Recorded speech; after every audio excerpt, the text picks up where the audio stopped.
Nag-anunsyo ang asawa ko ng isang hapunan para sa Thanksgiving. Ibebenta ko ang bahay. Kailangan ng girlfriend ko ng mas malaking matitirhan para sa mga anak niya. Natigilan ang aming mga anak na may sapat na gulang habang idinidetalye niya ang kanyang bagong buhay. Tahimik akong tumayo, lumakad patungo sa aking bag at inabot sa kanya ang isang sobre. Tutal, nag-aanunsyo ka rin lang. Nasa loob ng sobre ang kumukulo pa ang sarsa ng cranberry. Sakalan nang tumunog ang telepono ni Tomas sa ikapitong pagkakataon ng umagang iyon. Pinanood ko siyang sumulyap dito mula sa pintuan ng kusina. Ang kanyang mukha ay nagliwanag sa paraang hindi ko nakita sa loob ng ilang buwan. Hindi para sa akin, gayunpaman. Mahal, pwede mo ba akong tulungang ilipat ang pabo? Tawag ko habang nakikipagbuno sa halos 9 na kilong pabo na niluluto na simula pa madaling araw. Amoy sage at mantikilya ang kusina, eksakto sa paraan ng pagluluto ng nanay ko noong kaedad ko pa si Faye. Gising na ako simula alas 5, determinado na gawing perpekto ang Thanksgiving na ito. Isang tradisyong natutunan namin mula sa pagtira sa ibang bansa noon. Sandali lang, bulong niya, ang mga hinlalaki ay mabilis na tumitipa sa kanyang screen. Binuhat ko mag-isa ang pabo. Naramdaman ko ang pamilyar na kirot sa aking likod na nagpapaalala sa akin na hindi na ako 25 anyos. Ako ay 47 na, at ang asawa ko ay hindi man lang maalis ang tingin sa kanyang telepono para tulungan ako sa pagkaing 1 linggo kong pinagplanuhan. Pero nilunok ko ang inis. Ang araw na ito ay tungkol sa pamilya. Dumating si Hector galing Cebu noong nakaraang gabi. Mukhang gwapo sa kanyang bagong Amerikana, pero halatang pagod ang mga mata. Mabigat ang trabaho niya bilang consultant, pero nag-effort siyang makauwi. Dumating naman si Faye kaninang umaga, nadala ang kanyang karaniwang masiglang enerhiya, puno ang mga braso ng bote ng alak at mga kwento tungkol sa kanyang graduate program. Ang makita silang dalawa muli sa aming hapagkainan, nagtatawanan at nagkukumustahan, ay sapat na para maging sulit ang bawat oras ng paghahanda. Mukhang perpekto ang dining room. Ginamit ko ang porselana ng aking lola, ang may pinong asul na disenyo na inilalabas lang tuwing may espesyal na okasyon. Ang centerpiece ay isang cornucopia na 2 oras kong inayos, kasama ang mga maliliit na kalabasa, mga dahon ng taglagas at mga kandilang de baterya na kumukurap parang totoong apoy. 3 beses itong dinaanan ni Thomas nang walang kahit anong komento. "Ma, ang sarap nitong stuffing," sabi ni Hector habang kumukuha ng pangalawang serve. "Ito ba yung recipe na ginagamit ni Lola na may kaunting pagbabago?" Napangiti ako, pinapanood siyang namnamin ang bawat subo. Naglagay ako ng kaunting dried cherries ngayong taon. Itinaas ni Faye ang kanyang baso ng alak para sa akin dahil sa paggawa ng isa na namang himala sa Thanksgiving. Namumula ang kanyang pisngi dahil sa Pinot Noir at mukha siyang bata at masaya, kaya naman kumikirot ang puso ko sa tuwa. Nag-cheers kami at sa isang sandali parang tama ang lahat. Ito ang inisip ko noong nagtutupi ako ng mga serbito sa alas 6 ng umaga. Noong manumano kong minamasa ang patatas, imbes na gumamit ng mixer dahil mas masarap ang lasa kapag ganun. Ang init na ito, ang koneksyon, ang pakiramdam ng pagiging kabilang. Tumunog na naman ang telepono ni Thomas. Sumulyap siya dito at may nagbago sa kanyang ekspresyon. "Ayos lang ba ang lahat pa?" tanong ni Faye. Napansin ang pagkawala niya sa sarili. "Ayos lang," mabilis niyang sagot habang ibinubulsa ang telepono. Pero ang kanyang binti ay nanginginig sa ilalim ng mesa. Ang paraan ng pagkilos niya kapag kinakabahan siya sa isang bagay. 23 taon na akong kasal sa lalaking ito. Alam ko ang kanyang mga galaw, ang pagtikhim niya kapag may sasabihing mahirap, ang pag-iwas niya ng tingin kapag may tinatago, ang pagtuwid niya ng balikat kapag may gagawin siyang anunsyo na sa tingin niya ay importante. Ginagawa niya ang 3 ito ngayon. "Actually," sabi ni Thomas, biglang tumayo kaya kumaskas ang upuan niya sa sahig na kahoy. Ang tunog ay humati sa aming usapan parang kutsilyo. Tumingala sa kanya sina Hector at Faye, ang mga tinidor ay nasa kalagitnaan pa lang patungo sa kanilang mga bibig. Tumikim siya. "May sasabihin ako sa inyong lahat." Ang boses niya ay may pilit na pagkawalang bahala na ginagamit niya sa mga business meeting. Ang tono na nagsasabing pinag-aralan niya ang sandaling ito. Bumagsak ang sikmura ko. Tomas, mahina kong sabi, hindi ba pwedeng maghintay yan pagkatapos ng hapunan? Hindi siya tumingin sa akin. Ibebenta ko ang bahay? Ang mga salita ay tumama sa mesa parang isang pisikal na suntok. Ang baso ng alak ni Faye ay tumigil sa kalagitnaan patungo sa kanyang labi. Ang tinidor ni Hector ay kumalansing sa kanyang plato. Ano? Bulong ni Faye. Pero hindi pa tapos si Thomas. Nakatingin siya sa likuran namin na parang kausap niya ay isang boardroom sa halip na ang kanyang pamilya. Kailangan ni na Helen at ng mga bata ng mas malaking espasyo. Si Jake ay 8 anyos na, si Joel ay 6 at ang bunsong si Eliza ay kaka-4 na taon lang. Mabilis silang lumaki at masyadong maliit ang apartment niya. Ang katahimikang sumunod ay nakakabingi. Naririnig ko ang pagtakbo ng orasan sa pasilyo, ang ugong ng refrigerator at ang tibok ng sarili kong puso sa aking mga tainga. Helen. Binanggit niya ang pangalan nito sa aming dining room, sa aming hapagkainan, sa harap ng aming mga anak. Ang babaeng ilang buwan ko ng pilit na hindi pinapansin ang pag-iral. Namutla ang mukha ni Hector. Pa, ano bang pinagsasabi mo? Girlfriend ko si Helen. Patuloy ni Thomas na parang pinag-uusapan lang ang panahon. 8 buwan na kaming magkasama.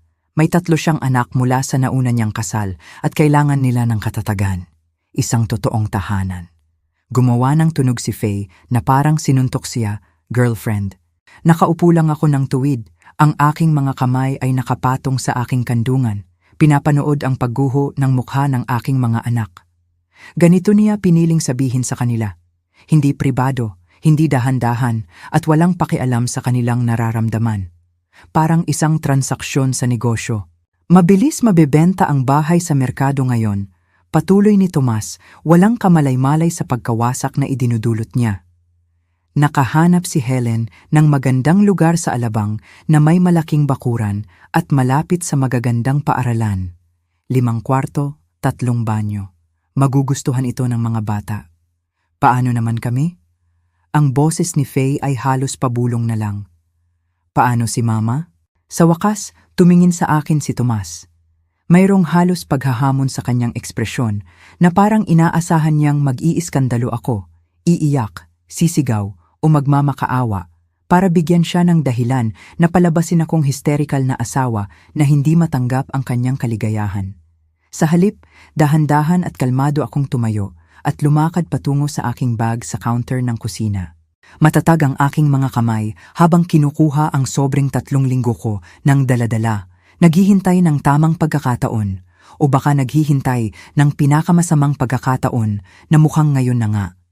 Bumalik ako sa mesa at inilapag ang sobre sa tabi ng kanyang plato, mismo sa ibabaw ng mantsa ng gravy na ginawa niya habang nagtatalumpati. Tutal, nag-aanunsyo ka rin lang, sabi ko ng mahina, sinalubong ang kanyang mga mata sa unang pagkakataon sa buong araw. Pagkatapos ay umupo ako muli, kinuha ang aking tinidor at kumain ng kamote. Lasang abo ito, pero nginuya ko pa rin habang nakikipagtitigan sa lalaking kasisira lang ng Thanksgiving ng aming pamilya gamit ang kaswal na kalupitan ng isang taong nagbabasa ng listahan ng grocery. Ang sobre ay nakalapag sa pagitan namin parang isang kargadong baril. At sa unang pagkakataon mula nang magsimula siyang magsalita, mukhang hindi sigurado si Thomas. Ang mga daliri ni Thomas ay nag-alinlangan sa ibabaw ng kulay kremang sobre na parang kakagatin siya nito. Ang kumpiyansang negosyante na kakaanunsyo lang ng pagbebenta ng aming tahanan ay nawala, napalitan ng isang taong mukhang totoong natatakot. Nanginginig ang kanyang kamay habang dinadampot ito, tinitimbang ang bigat. Ano yan pa? Ang boses ni Hector ay bumasag sa tensyon, pero ang kanyang mga mata ay hindi umalis sa mukha ng kanyang ama. May kakaiba sa ekspresyon ng aking anak, isang katigasan na hindi ko pa nakita noon. Ang lalaking tinitingala niya sa buong buhay niya ay nagpakilala bilang isang estranghero. Binaligtad ni Thomas ang sobre, sinusuri ang selyo. Isinulat ko ang kanyang pangalan sa maingat kong sulat kamay, ang parehong sulat kamay na pumirma sa mga birthday card at anibersaryo sa loob ng mahigit 2 dekada, pero iba ang pakiramdam nito. Pinal. Josephine, ano? Panimula niya, pero namatay ang mga salita sa kanyang lalamunan nang tumingin siya sa akin. Pinanatili kong neutral ang aking ekspresyon, halos payapa. Hayaan siyang magtaka, hayaan siyang pagpawisan. Pinag-aaralan kami pareho ni Faye, ang kanyang baso ng alak ay nakalimutan na sa kanyang kamay. Ma, okay ka lang ba? Ang boses niya ay maliit, mahina. Pinoproseso pa rin niya ang pasabog ng kanyang ama, sinusubukang intindihin kung paano biglang nagbago ang kanyang mundo. Inabot ko ang aking kamay sa mesa at pinisil ang kanyang libreng kamay. Ayos lang ako, anak. At nakakagulat, totoo nga. Sa unang pagkakataon, sa loob ng ilang buwan, naramdaman kong hawak ko ang kontrol. Isinilid ni Tomas ang sobre sa bulsa ng kanyang jacket nang hindi ito binubuksan. Ang ginhawa sa kanyang mukha ay halos nakakatawa na parang ang pagpapaliban sa hindi maiiwasan ay makakapagwala rito. Pero nakikita ko ang kuryosidad na kumakain sa kanya, ang paraan ng pagbalik-balik ng kanyang kamay sa kanyang bulsa. Hindi mo ba bubuksan? Tanong ni Hector, ang kanyang tono ay may talim na nagpaatras kay Thomas. Mamaya na, bulong ni Thomas, inaabot ang kanyang baso ng tubig. Natuyo ang kanyang lalamunan. Ang atmosfera sa paligid ng aming magandang hapagkainan ay ganap na nagbago. Ang kanina'y mainit na usapan ng pamilya ay naging pilit at hindi komportable. Palipat-lipat ang tingin ni Faye sa kanyang ama at sa akin, sinusubukang buuin ang isang puzzle na wala naman sa kanya ang lahat ng piyesa. Tumigil na sa pagkain si Hector, ang kanyang panga ay nakakuyom ng mahigpit. Ipinagpatuloy ko ang aking pagkain, ninanamnam ang bawat subo. Ang pabo ay perpektong malambot. Ang stuffing ay may tamang dami ng herbs at ang sarsa ay may perpektong balanse ng asim at tamis. Ang lahat ng oras ng paghahanda ay hindi nasayang. Tutal, ang hapunang ito ay siguradong magiging hindi malilimutan. Kaya, sabi ko sa tunong nakikipagkwentuhan habang humihiwa ng isa pang piraso ng pabo. Gaano katagal nang tumutulong si Helen sa paggawa ng desisyon tungkol sa ating tahanan? Kumalansing ang tinidor ni Thomas sa kanyang plato. Josephine, huwag ngayon. Kailan naman? Tanong ko, kalmado pa rin ang boses ko. Pagkatapos mong maimpake ang mga gamit ko? Pagkatapos mong mapalitan ang mga kandado? Ang baso ng alak ni Faye ay tumama sa mesa ng mas malakas kaysa sa inaasahan niya. Talagang gagawin mo ito? Talagang iiwan mo si Mama para sa isang babaeng may mga anak? Komplikado ito, sabi ni Thomas. Ang klasikong sagot ng isang lalaking alam na mali siya pero hindi maamin. Hindi, matigas na sabi ni Hector. Hindi ito komplikado kahit kailan. Doon na nagsimulang tumunog ang telepono ni Thomas. Sumulyap siya sa screen at nakita ko ang pangalan nito na umilaw. Helen. Kahit ngayon, kahit sa gitna ng pagsira niya sa kanyang pamilya, hindi siya matantanan nito kahit sa isang kainan lang. Paulit-ulit na tumunog ang telepono. Sagutin mo na, mahina kong sabi. Huwag mong hayaang pigilan ka namin sa pag-aasikaso sa iyong mga prioridad. Tinanggihan niya ang tawag, namumula ang kanyang mukha. Trabaho lang. Tumawa si Faye, pero walang halong saya rito. Sa gabi ng linggo ng 7:00, trabaho? Tumunog ang telepono sa ika-4 na pagkakataon. Nababasag na ang pagtitimpi ni Tomas. Paulit-ulit niyang hinahawakan ang kanyang bulsa kung saan nakatago ang sobre. Ang kanyang binti ay mas mabilis na nanginginig sa ilalim ng mesa. Alam mo kung ano? Biglang tumayo si Hector, nahulog ang kanyang serbito sa sahig. Nawalan na ako ng gana. Tumingin siya sa kanyang ama nang may matinding pagkadismaya na kahit ako ay naramdaman ko. 23 taong kasal pa, 23 taon ang akala ko'y masayang pamilya, at iaanunsyo mo ang iyong pakikiapid sa hapunan na parang nagdidiskusyon ka lang ng quarterly earnings. Hector, hindi mo naiintindihan. Naiintindihan ko ng lubos. Ang boses ni Hector ay malamig, kontrolado. Nagdesisyon ka na ang kaligayahan mo ay mas mahalaga kaysa sa dignidad ni Mama. Mas mahalaga kaysa sa tradisyon ng ating pamilya. Mas mahalaga kaysa sa pagtingin sa mata ng iyong mga anak nang hindi nagsisinungaling. Binuksan ni Tomas ang kanyang bibig para sumagot pero naglalakad na palayo si Hector. Narinig namin ang kanyang mga yabag sa hagdan, pagkatapos ay ang mariing pagsara ng pinto ng kanyang kwarto noong bata pa siya. Ang mga mata ni Faye ay nagniningning sa mga luhang hindi pa tumutulo.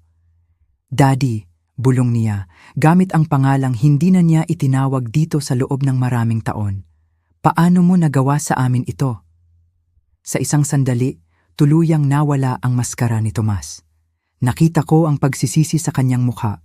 Totoong sakit dahil sa pananakit sa kanyang anak. Pero biglang tumunog ulit ang kanyang telepono at nawala ang sandaling iyon. Sa pagkakataong ito, sinagot niya ito.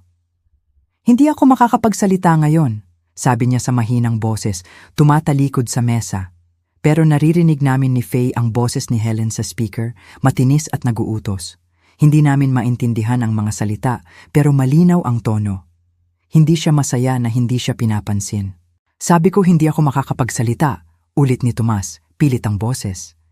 Tinapos niya ang tawag at agad na itinaob ang telepono sa mesa. Ang katahimikang sumunod ay nakakabingi. Nakatitig si Faye sa kanyang ama na parang ngayon lang niya ito nakita. Ipinagpatuloy ko ang pagkain, hinahayaan ang katahimikan sa pagitan namin.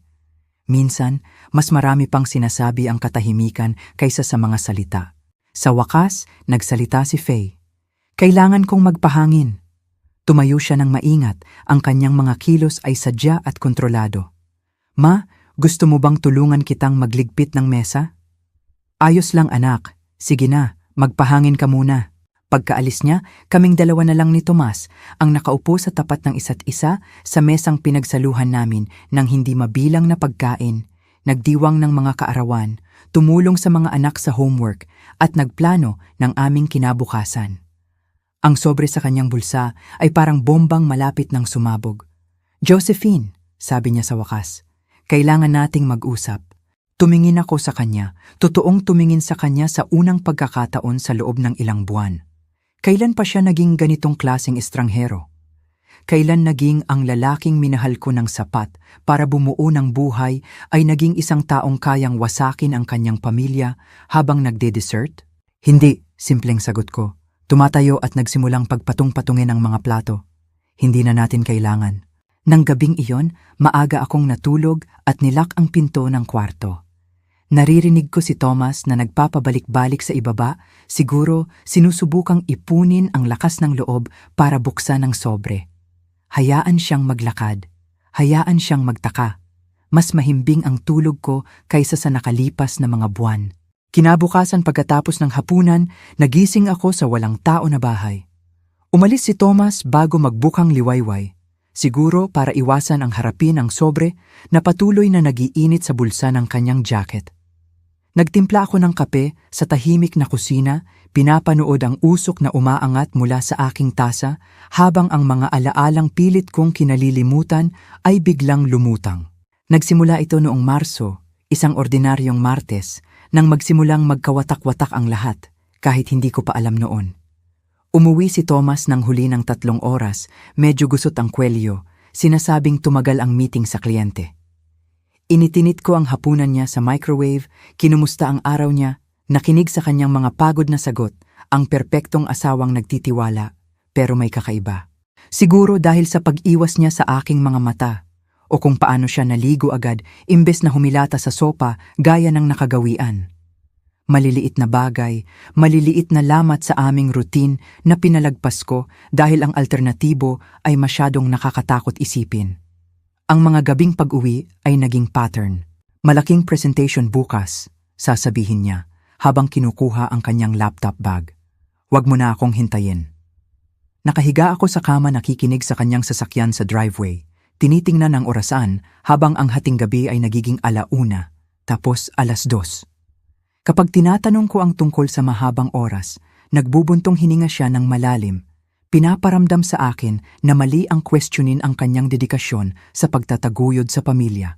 Abril nang dumating ang mga kinanselang plano. Ang aming dinner reservation sa anibersaryo sa Casa Lorenzo, ang restaurant kung saan siya nag-propose 24 na taon na ang nakakaraan, ay naipagpaliban dahil sa emergency ng kliyente.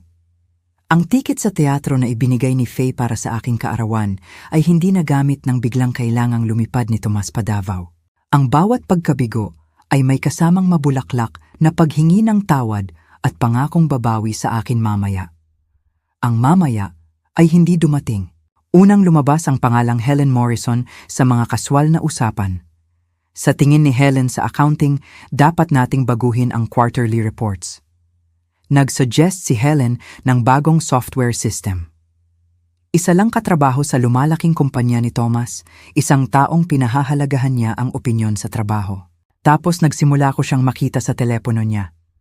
Ang unang litrato ay inosente lang.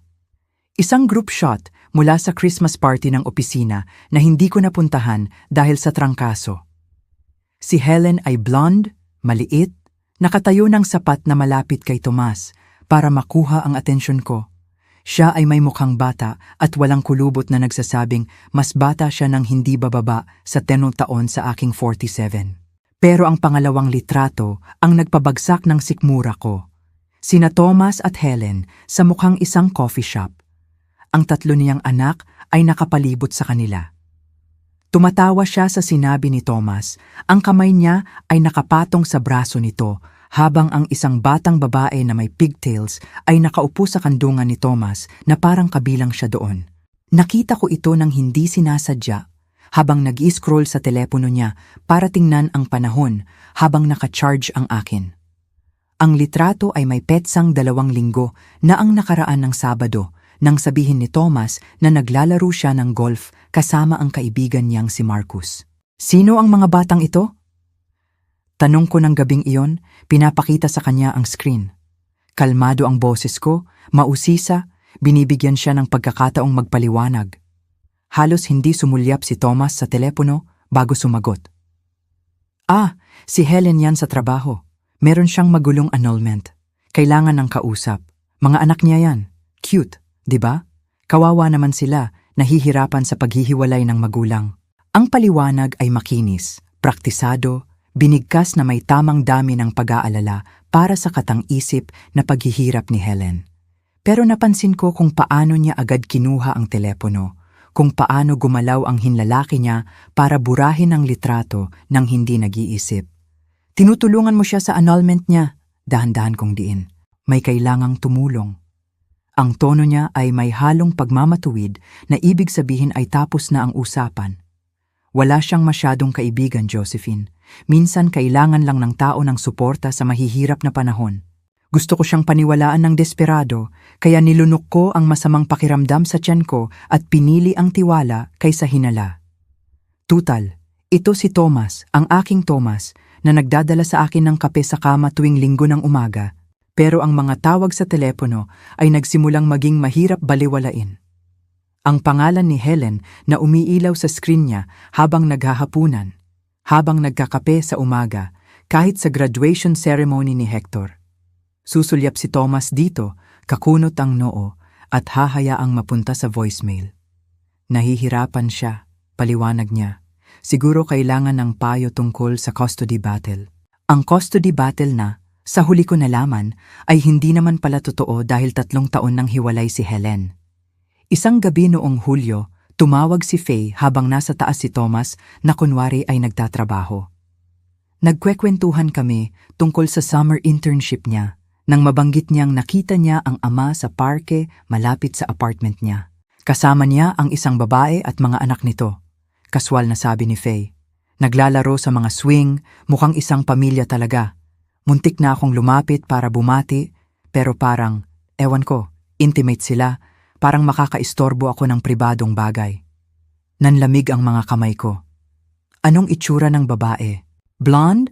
Maganda? Mas bata sa'yo? Ang mga bata ay nakakatuwa. 2 batang lalaki at 1 babae. Tinutulak ni Papa yung batang babae sa swing at humahalakhak ito ng sobra.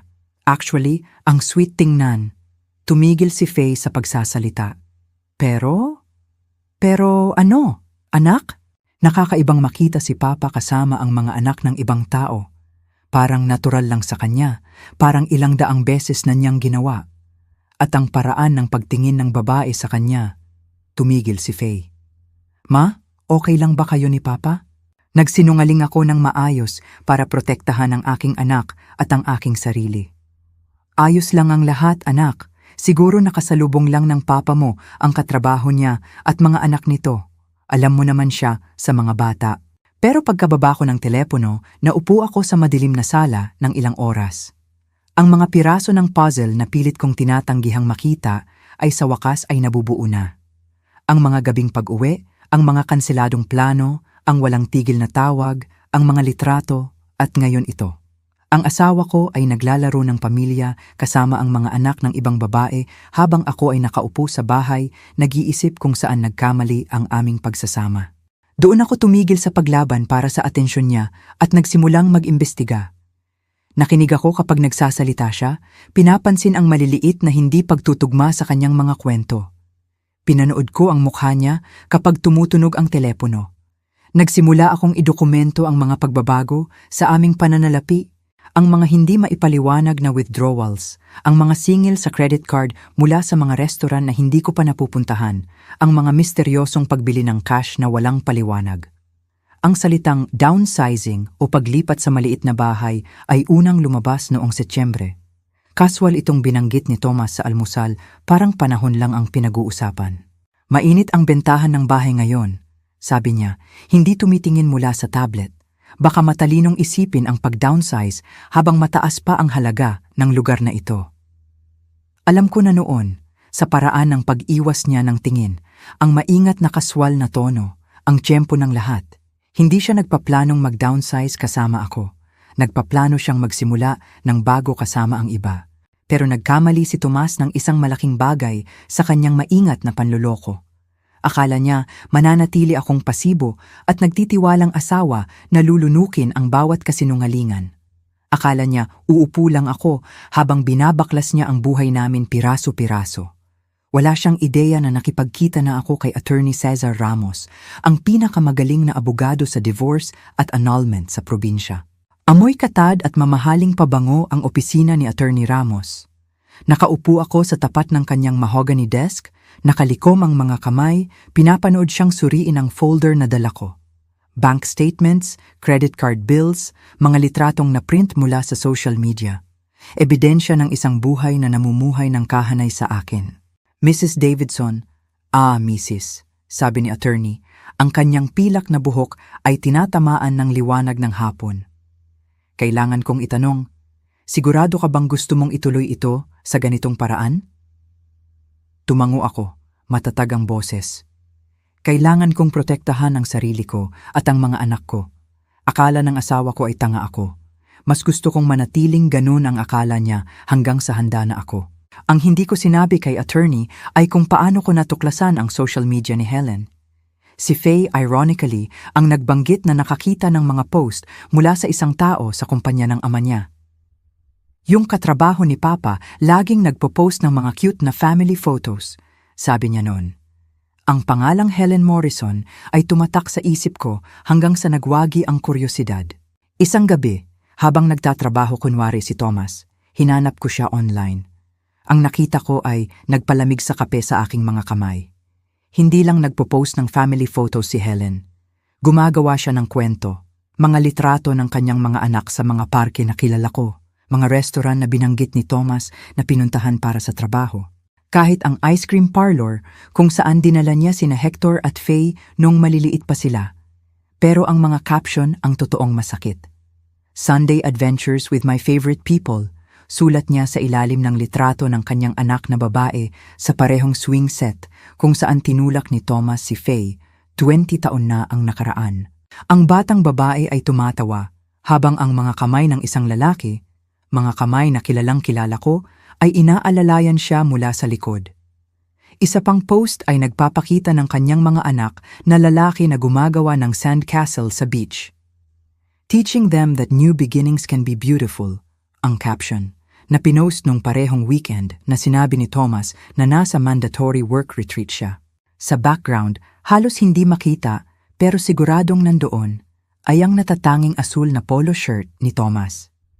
Ang pinakamasakit na post ay noong Oktubre. Isang maaliwalas na dinner scene sa mukhang apartment ni Helen. Mga kandilang kumukurap sa maliit na mesa. Ang kanyang mga anak na nakamatching pajamas na nakapalibot sa isang lalaking ang mukha ay maingat na ni-crop sa frame.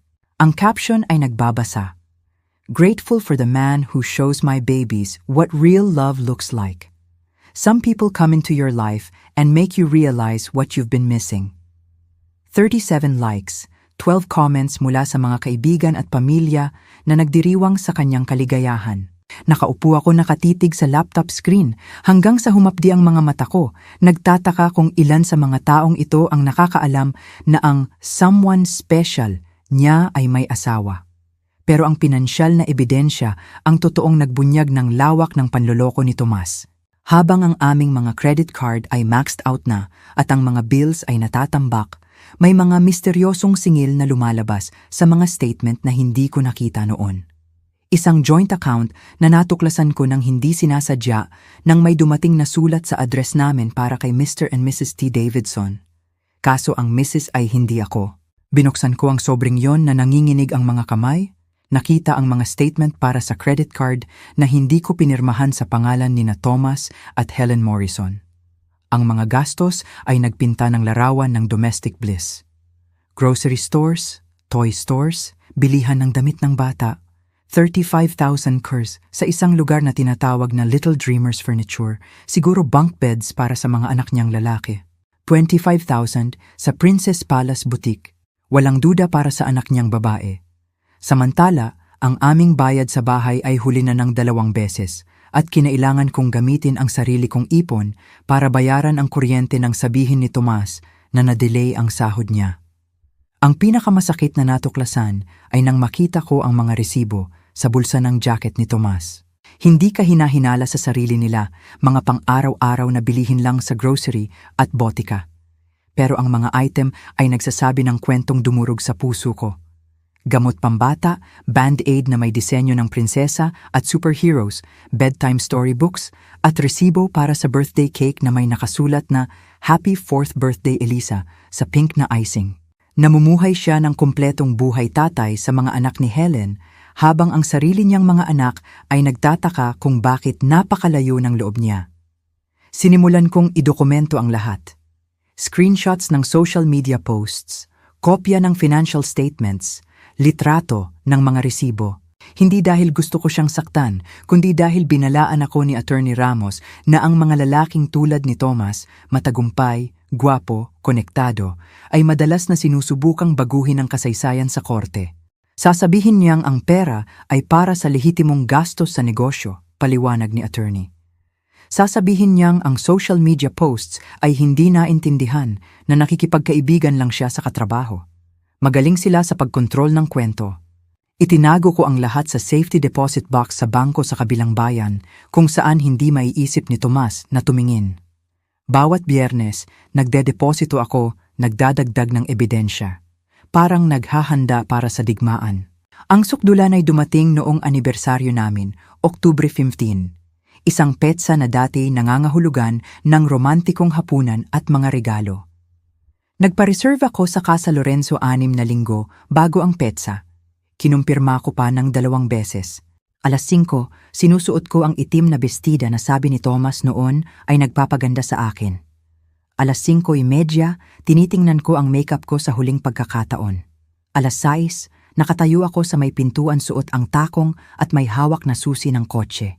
Tumawag si Thomas ng 6:15. "Josephine, sorry talaga, pero may emergency si Helen. Nag-breakdown tungkol sa sitwasyon ng annulment.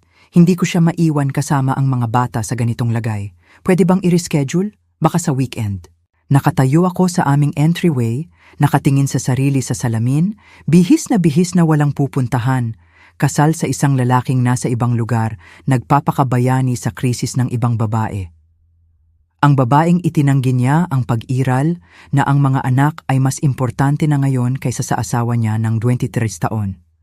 "Sige," sabi ko, ang boses ko ay kasing kalmado ng salamin. Nauuna ang family emergencies. Pagkababa ko, hindi ako nagpalit ng damit.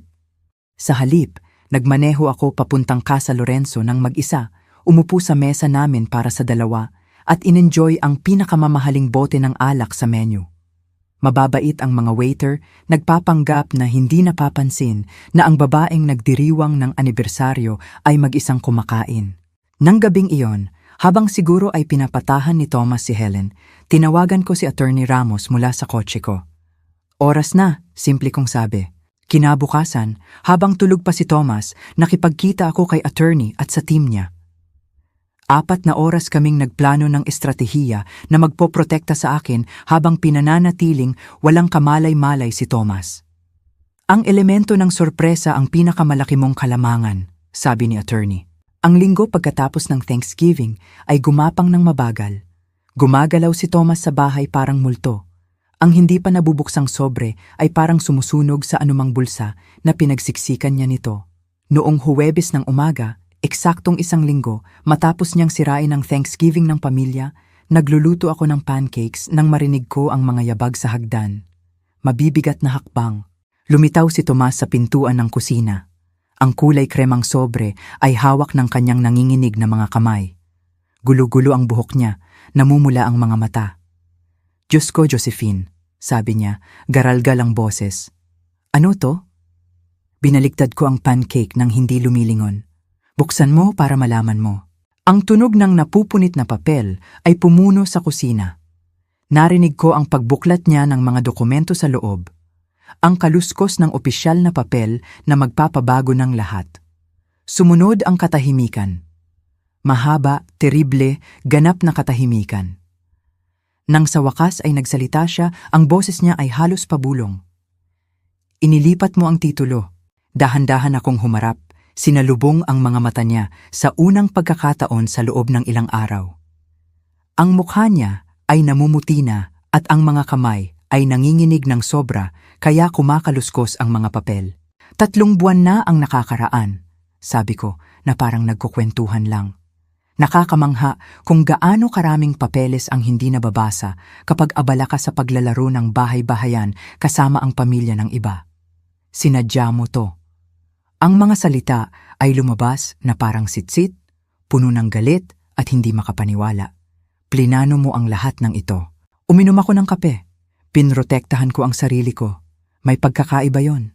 Ang bahay, simula niya, tapos tumigil, ang isip ay malinaw na tumatakbo sa mga implikasyon. Umaasa si Helen. Nagpaplano na kami. Umaasa si Helen sa bahay na hindi naman yung para ibigay. Maingat kong ibinaba ang tasa. Nakakatawa kung paano nangyayari ang mga bagay. Nagsimulang tumunog ang telepono ni Tomas. Ang pangalan ni Helen ay umilaw sa screen at pinanood ko ang pagkaubos ng kulay sa mukha niya. Malinaw na may ipinangako siya na hindi niya kayang ibigay. At ngayon tumatawag na ang realidad. Sinagot niya ito sa ika-4 na ring, ang boses ay pilit na masaya. Hey babe, ang boses ni Helen ay sapat na matinis para marinig ko ang bawat salita mula sa kabilang dulo ng kusina. Tomas, iniisip ko yung timeline para sa bentahan ng bahay. Excited na ang mga bata sa bago nilang kwarto at gusto ko nang tumingin ng mga gamit. Kailan kaya mapipirmahan ang mga papel? Nagtagpo ang mga mata namin ni Thomas. Ngumiti ako ng matamis at uminom ulit ng kape. Actually, Helen, may naging komplikasyon, sabi ni Thomas. Ang katahimikan sa kabilang linya ay nakakabingi. Nang magsalita ulit si Helen, ang boses niya ay bumaba sa mapanganib na bulong. Anong klaseng komplikasyon? Lumalabas na ang bahay ay hindi na teknikal na nakapangalan sa akin. Anong ibig mong sabihing hindi nakapangalan sa'yo? Bahay mo yan. Tumingin sa akin si Tomas nang walang magawa na parang pwede ko siyang iligtas sa gulo na ginawa niya.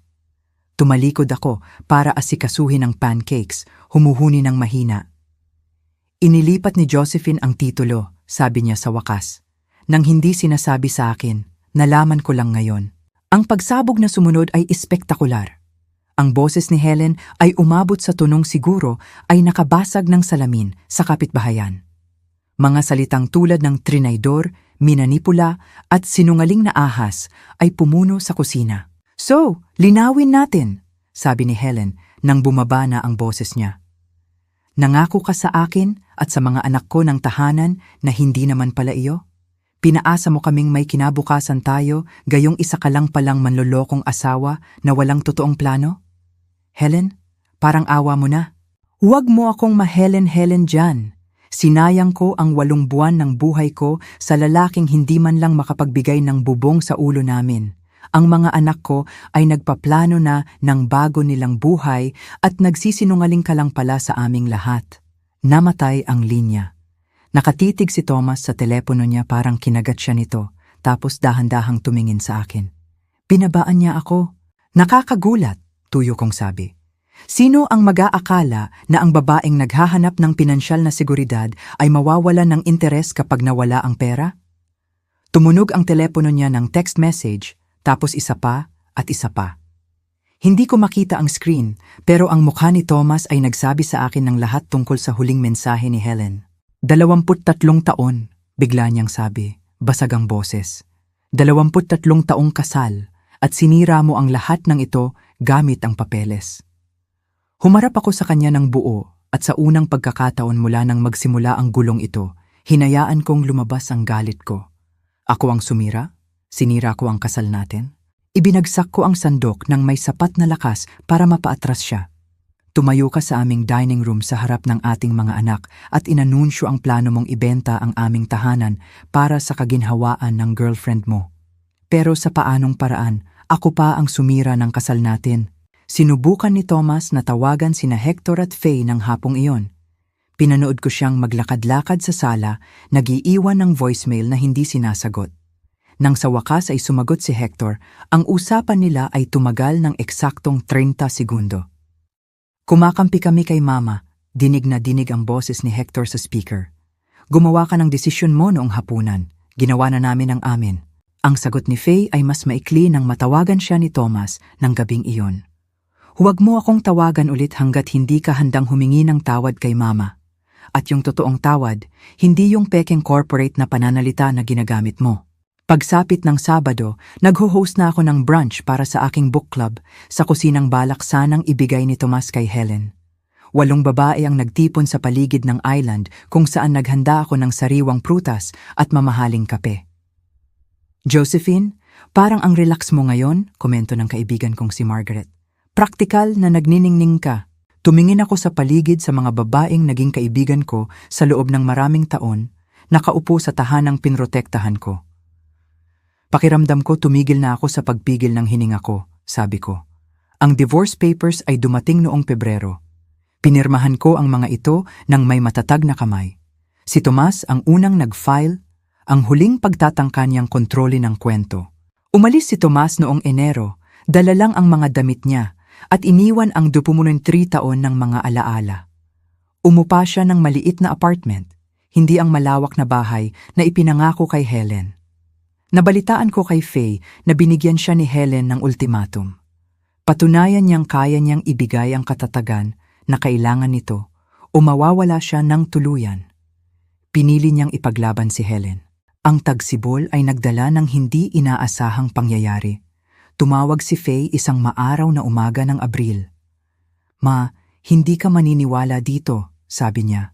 Magpapakasal na si Papa kay Helen sa Hunyo. Muntik ko nang mabitawan ang tasa ng kape. Magpapakasal agad? Hindi pa nga pinal ang diborsyo annulment.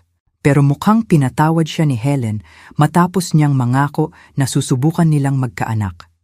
Gusto niyang bigyan ng kapatid ang mga anak niya at pumayag si Papa.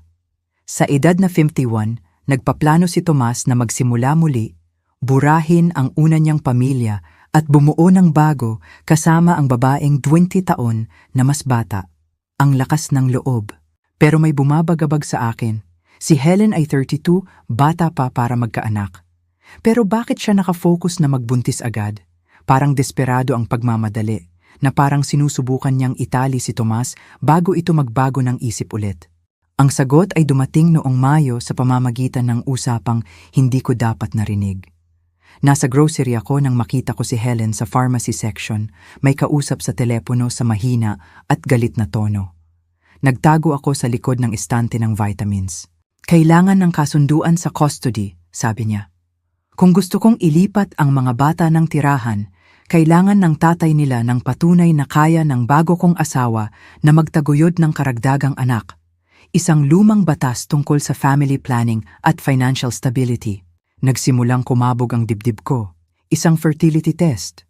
Kailangan ni Helen na patunayan ni Thomas na kaya niyang magkaanak bilang bahagi ng kasunduan sa custody. Pero ang hindi alam ni Helen at ang nakalimutan na ni Tomas sa kanyang midlife crisis ay ang sikretong ibinaon niya 24 na taon na ang nakakaraan. Nang gabing iyon, tumawag ako kay Dr. Mendoza, ang aming family physician sa loob ng 2 dekada. Dr. Mendoza, si Josephine Davidson ito. May kailangan akong itanong tungkol sa medical history ng asawa ko. Josephine, mainit niyang bati. Paano ako makakatulong? Magpapakasal ulit si Thomas. Gusto ng bago niyang asawa ng mga anak. Kailangan kong malaman. Naalala pa ba niya ang resulta ng fertility test niya pagkatapos ipanganak si Faye? Ang katahimikan sa kabilang linya ay tumagal. Josephine, sabi ni Dr. Mendoza sa wakas, confidential ang impormasyong iyan. Pero hypothetically, kung may magre-request ng kopya ng mga lumang resulta para sa legal na layunin, nasa file pa rin ang mga ito. Naintindihan ko ng lubos. Kinabukasan, tinawagan ko si Attorney Ramos. Sa loob ng 1 linggo, ang kumpletong medical history ni Thomas ay nasubena bilang bahagi ng aming divorce proceedings. Nakabaon sa 24 na taon ng check-up ay ang isang resulta ng test. Matapos ang mahirap na panganganak kay Faye, lihim na nagpa-test si Tomas dahil nag-aalala siya sa pagkakaroon pa ng anak. Ang resulta ay nagpakita na siya ay halos baog na. Hindi imposible, pero napakalabo ng walang medikal na interbensyon. Hindi niya sinabi sa akin noon, hinayaan niyang sisihin ko ang sarili ko. Ngayon, 24 na taon ang lumipas, ang parehong resulta ay magpapagalaw sa plano niya kay Helen. Inayos ng team ni attorney na maihatid ang medical records kay Thomas sa araw ng kasal niya. Hindi dahil sa kalupitan, kundi dahil sakto ang tiyempo sa custody hearing ni Helen. Tumunog ang telepono ko ng 4:30, si Faye. Ma, sabi niya, pinipigil ang tawa. Hindi ka maniniwala sa nangyari. Kanselado ang kasal. Nalaman ni Helen na hindi na halos magkakaanak si Papa. Talaga? Binuksan daw niya ang medical records na dumating kaninang umaga habang inaayusan siya. At pagdating ni Papa sa venue, umalis na si Helen kasama ang mga anak niya. Pumikit ako, dinadama ang init ng araw sa mukha ko. Nakakalungkot naman, sabi ko. Nang gabing iyon, nakaupo ako sa beranda kasama sina Hector at Faye, umiinom ng alak. Si Tomas ay nasa kung saan, siguro nakaupo sa isang walang taong banquet hall. Samantala, kami ay nasa kung saan kami dapat naroroon, sa tahanang sinubukan niyang ipamigay. Ang karma, natutunan ko, ay may perpektong tiyempo.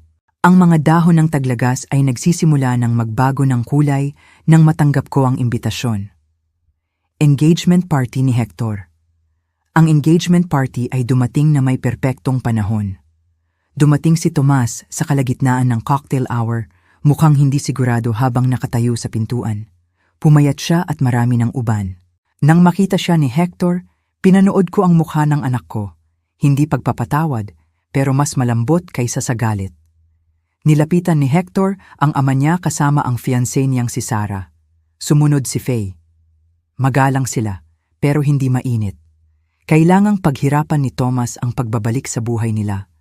Lumitaw si Attorney Ramos sa tabi ko na may 2 baso ng champagne. Kumusta ka?